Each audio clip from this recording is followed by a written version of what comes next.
Za ku saurari lacca daga bakin Dr. Sa'id Ahmad Dukawa wadda aka gudanar a masallacin Madinatul Qur'an Bacirawa wadda aka yi wa taken "Ina muka dosa?" Alƙali Malam Abba shine ya jagoranci laccar. A yi saurare lafiya. Ta kawo tsofaffi ya neme su, ta kawo masu aure ko zai ga mutuncin aure ya neme su, sai ta sa a kawo mata ƙanwar mahaifiyarta saboda zaton za ta rufe ƙofa, tana ku zuwa a wannan daren ya bi ta da barbara. To a dalilin haka kuma haka al'ummar take, saboda haka sarakunan suke. An samu wannan lokacin da aka gamu da irin wannan abin nan din. An sami yanayi na wulaƙanta mata ta yanda ba a ɗauki mace ɗan adam ba. Wani lokacin kawai jinin al'ada kaɗai sai ya sa shi kenan a yi watsi da mace, ba za a sake komawa ta kanta ba, kuma korarta za a yi, ba ta san kuma ina za ta ba. Ba ruwan wanda ina za ta kwana, me za ta ci da sauransu. An bautar da su, an sa su wato ayyuka na wulaƙanci da ƙasƙanci, ba a ɗauke su mutane cikakku ba. Sannan ga ra'ayin ƙabilanci. Ƙabilanci, mutum ya dinka jin ƙabilarsa ta fita kowane, kuma wanda ba ɗan ƙabilarsa ba abokin gabarsa ne. Saboda haka wannan ya taimaka wajen yaƙe-yaƙe. Kawai ɗan ƙabila kaza ya ɗan ci karo da ko sun ɗan yi saɓani da ɗan wata ƙabila akan ko ciniki ko gona ko wani abin, shi kenan sai yaƙi. Wani lokacin ma kawai dabbar wani ce kawai ta ɗan shiga gonar wani ko ta ci abincin wani, wataƙila ma ba ta ma yi tari ba, ko kuma tsuntsuwa ta yi ƙwai a gonar wani, shi kenan ya zo ya ɗauƙon, shi kenan mai tsuntsuwar sai ya ce a ɗan ƙabila kaza ne, sai ya je kururuwa wa 'yan ƙabilarsa sai su afkawa wasu ƙabila. Akwai yaƙin da turawa suka kira shi 30-year war, yaƙin da suka shekara 30 suna yi. To su ma kuma larabawa suna da makamancin haka, suna da yaƙin da suka shekara da shekaru suna yi. Sannan an gamu da mulkin malakaku na sarakuna. Mulkin malakaku su ɗauka cewar talaka ba komai ba ne, dukiyarsa ta halatta, abinda suka ga dama shi za su. In basarake ya ƙyalla ido ya gama ta wani talaka, sai kawai a kwato ta. Wani lokacin ma shi za a sa ya rakota, shi kenan a zo a gaya masa sarki yana buƙatar matarsa, saboda haka sai ya kai ta. Tana kuka, yana kuka, zai haɗa ɗan komatsanta ya raka ta ya kai ta da kansa. Tana baya so, ba ta so, suna kuka. Ba ruwansu da wata wahalar talaka. Akwai inda aka rawaito cewar wata rana basaraken France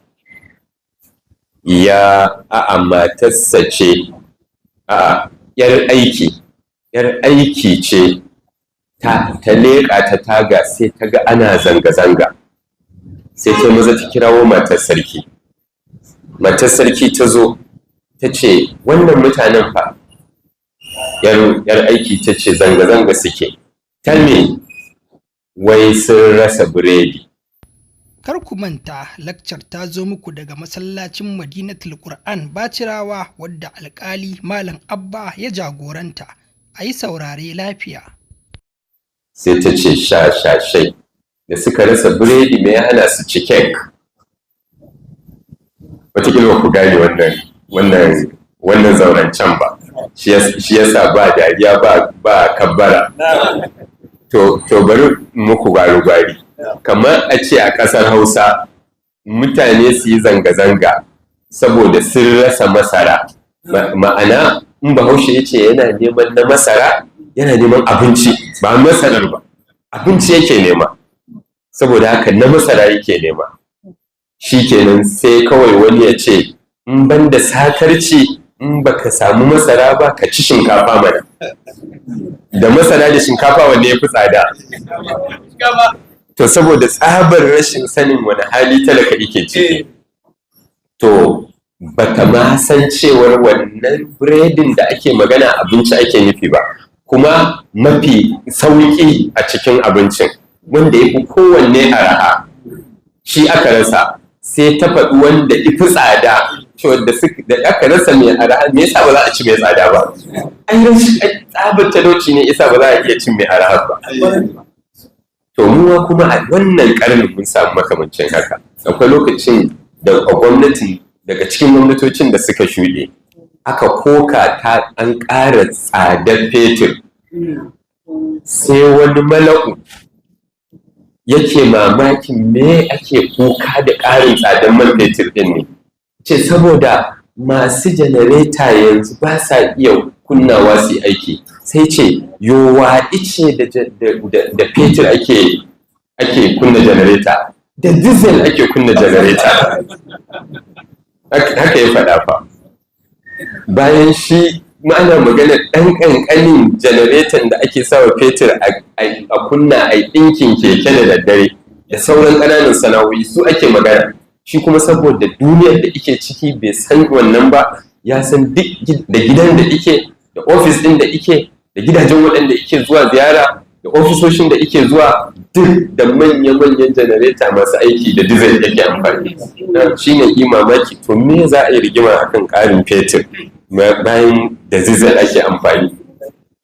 To irin wannan ya faru a baya, kuma waɗannan abubuwan da makamantansu su suka haɗu suka jefa duniyar abin da ake kira duhun jahilci.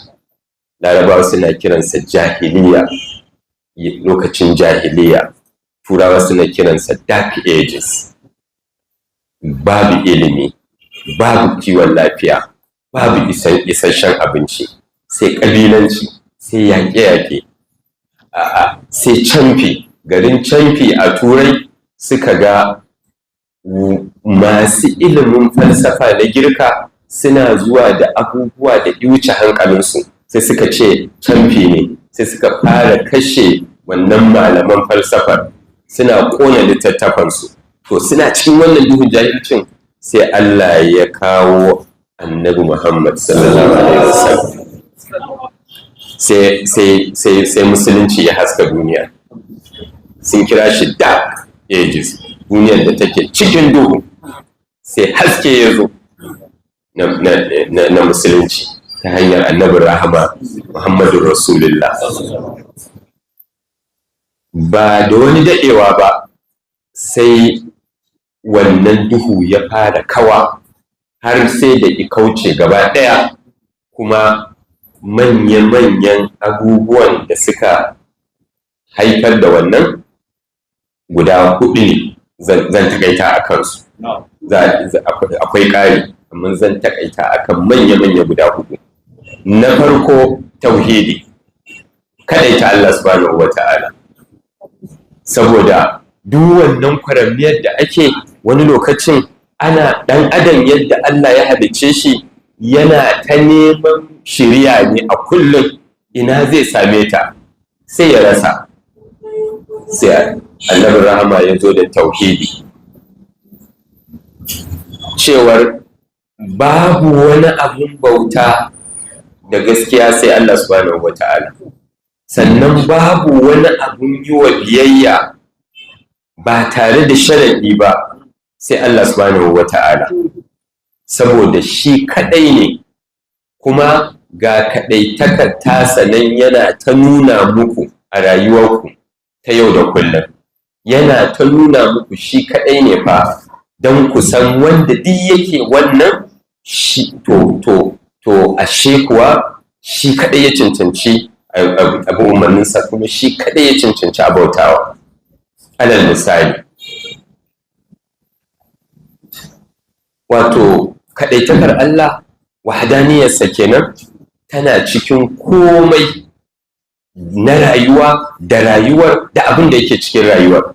Alal misali, gaba ɗayan duniyar da muke ciki, yadda Allah ya halicce ta, da taurarin da suke kewaye da ita, yadda suke a daidai wa daida, wato gwaninta ce wacce ba wanda ya isa, dole ka nemi waye ke ta. Saboda ita duniyar, alal misali, idan ka auna nisanta da rana, da za ka rage nisan da kowane taki ne ko yaya, to komai a duniya zai kone saboda tsananin zafi. Kuma da za ka ƙara nisan ko yaya, komai a duniya zai daskare saboda tsananin sanyi. Sannan komai ka gani shi kaɗai ne, sai dai Allah yakan haɗa namijinsa da macensa don shi ya tabbata shi kaɗai ɗin ne. Amma wannan abin da ka gani, mace da namiji ne, su biyu ne, amma kowane namiji shi kaɗai ne. Alal misali, kowa a cikinmu nan shi kaɗai ne Allah ya yi halittarsa daga kan annabi Adam alaihi salam zuwa kan shi, kuma Allah ba zai sake maimaita halittarsa ba. Kuma komai na jikinmu, yadda aka yi curin kanmu, in baka taɓa kula ba, wata ran in kai sahun sallah kai ta kula, kai ba za ka taɓa ganin curin kai iri ɗaya ba guda biyu, ko na Hassan da Husaini, saboda Allah shi kaɗai ya yi kowane curin kai, kuma ba zai sake maimaita shi ba har duniya ta tashi. Da kuke ganin ana gwada tsagen hannunmu ko? To, a hankali daga baya aka gano ashe ba mai tsagen hannun ba ne kaɗai, har kwayar ido.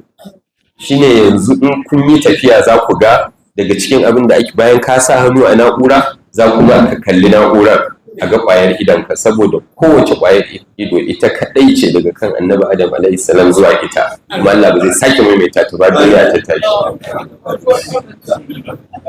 To duk dabbar da ka gani a duniya ita kaɗai ce tun da aka halicci duniya, kuma Allah ba zai sake maimaita irin ta ba.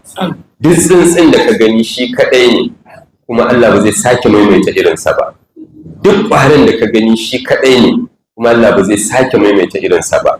Duk sanda hadiri ya haɗo, wannan kaɗawar hadirin ita kaɗai ce tun da aka halicci duniya, kuma Allah ba zai sake maimaita ta ba. Duk igiyar ruwan da ka gani ta murɗa, ita kaɗai ce tun da aka halicci duniya, Allah ba zai sake maimaita irinta ba. Duk bishiyar da ka gani ita kaɗai ce, duk ganyen jikin bishiya yana da print, kamar yadda ɗan adam yake da print, zane, kowane ganye yana da zane, wannan zanen shi kaɗai ne tun da aka halicci duniya, kuma Allah ba zai sake maimaita irinsa ba. In ku haka ne, wanda ya yi wannan shi kaɗai ya isa, kaɗai ya isa. Wajibi a koma gare shi, a nemi shari'a. To shi ne shari'ar tasa ta zo mana, kuma ta zo mana ta hanya ta ban mamaki. Kun san Allah ya fara saukar da ayoyi 5 na Ƙur'ani ko? Aya ta farko, a nemi ilimi, ikra, yi karatu, bi izini rabbika, amma da sunan Ubangijinka. Lallai ilimi ya zama a tattare da tarbiyya, ba a raba su. Lallai ya zama dan Allah ake yinsa. Kai ka ce ɗan adam, zuciyar ɗan adam tana mamaki ne dan me zai zama haka, sai amsa ta biyo baya, saboda Allah zai halaka, saboda shi ne ya halitta. Kai ka ce zuciyar ɗan adam tana mamakin me Allah ya halitta, sai amsa ta biyo baya, khalaqal insana. Kai ka ce zuciyar ɗan adam tana tunanin ta yaya ko da me, sai amsa ta biyo baya, min alaq. Daga nan sai musulmin farko suka fara nazarin yadda halittar ɗan adam take. Shine dalilin da isa aka fara samun fannin ilimin likitanci an raba shi da fannin ilimin falsafa. Kafin zuwan musulunci duk ilimin duniya a falsafa ake koyarsa, amma zuwan musulunci sai aka fara rabawa. Daga nan kuma aka fara saka foundation na fannonin ilimi daban-daban. Duk a dalilin haka, a dalilin misali. Alhamdulillah, ƙarshen kashi na 2 kenan.